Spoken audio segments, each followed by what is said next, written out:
Ever noticed how every time a major company messes up, whether it's a plane crash, a bank collapse, or a massive data breach, the story feels familiar? But here's the kicker. Does anything really change? The regulators swoop in.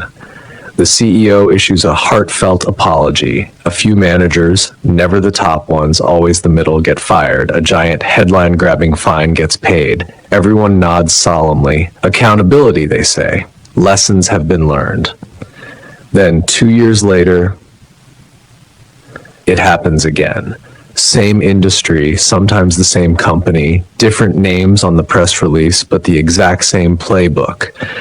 The fine might be bigger, the apologies more polished, and you're left sitting there thinking, didn't we just do this? Why did nothing change? Welcome to the grand illusion of modern accountability. It looks like a solution, it feels like justice, but it's actually just a very expensive, very polished rinse and repeat cycle. Today, we're going to dive into why this system is perfectly happy to wash the same dirty laundry over and over. But before we get there, let's ask, who benefits when nothing ever really changes? You're on this carousel if you see these signs. It's not a bug, it's the ride. Sign 1, the fix is always more bureaucracy. After every scandal, the answer is more rules, more checklists, more approvals, more committees. It's like trying to fix a broken leg by putting on a fancier, more restrictive cast. The bones still snapped, but hey, the cast has the company logo on it now. Sign 2, the fall guys are expendable. The people who get fired are always replaceable parts. The VP of Compliance for Region C, the lead engineer on Project X, their sacrifice is priced in. A new VP, a new engineer gets slotted into the same broken machine, handed the same impossible manual. Sign 3, the root cause is a ghost. Everyone pretends to chase. The official report will say profound, useless things like a failure of culture or inadequate risk assessment. Translation, the problem is how we've always done everything, but we're not changing that. They identify the cancer, then prescribe a Band-Aid. Sign 4, the punishment feels like closure. Once the sacrificial offering is made and the check clears, a collective sigh of relief goes through the organization. Phew, that's handled. The tension breaks. The urgency vanishes. The wound is ceremonially closed, with the infection still inside. You're not crazy for feeling déjà vu. You're just starting to see that the solution is actually part of the problem.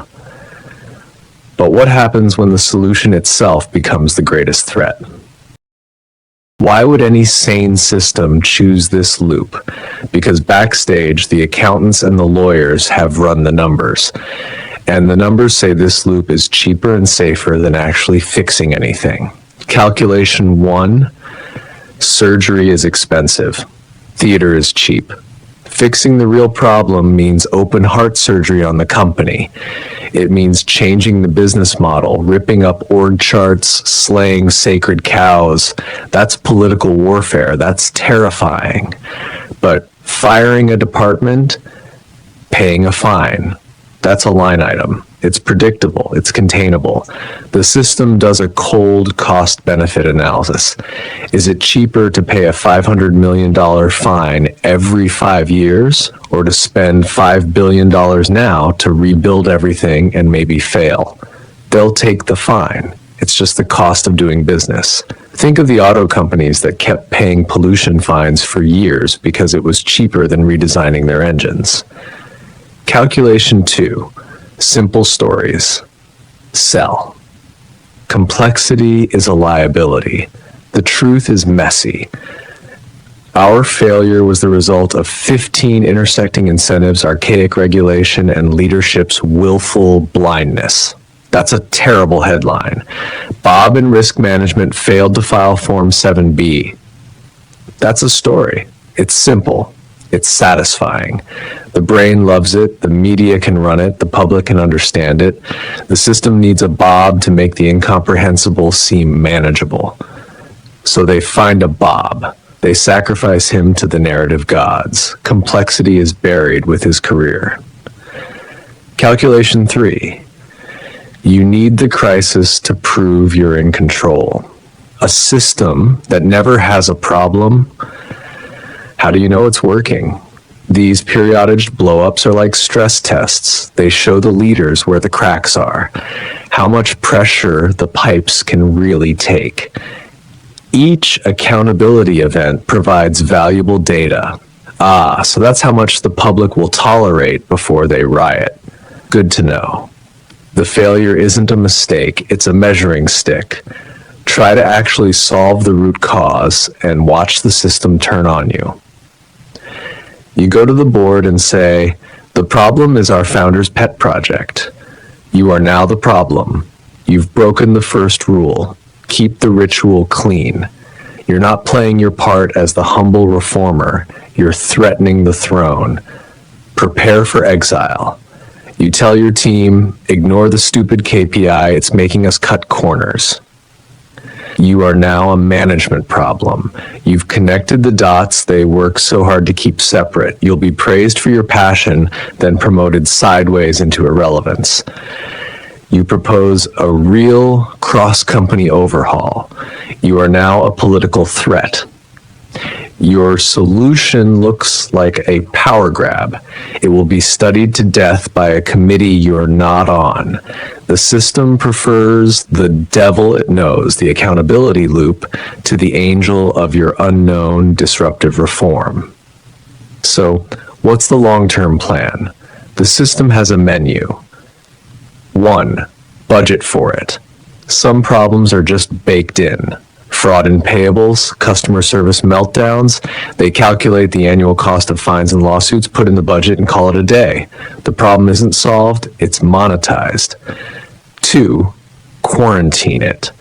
Is the problem always in that one terrible division in Florida? Fine.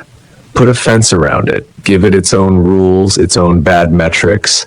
Let it be the company's garbage bin. As long as the stink doesn't reach headquarters, it can burn forever. Contain dysfunction. 3, use it as an excuse for something else. This is the master move. When the failures get bad enough, leadership can say, the old world is broken. We need a new vision. They use the accountability cycle as the burning platform to launch a shiny new project, one that just happens to consolidate their power.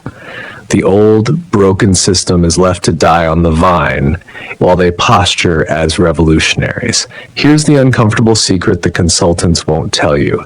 Trying to prevent all failure is a failure in itself. It makes systems brittle, paranoid, and slow. The smartest systems aren't sterile, they're anti-fragile, they expect things to break. They have a built-in, ritualized way of letting off steam, the accountability play. It's not for justice, it's a pressure valve, a learning fee, a tax you pay for operating in the real world. The accountability you see isn't about preventing the next one. It's about processing the last one in a way that lets the machine keep humming, undisturbed at its core. So, what do you do with this? Stop demanding more accountability. Because what if you're not just asking for more drama? What if the accountability itself is just a show?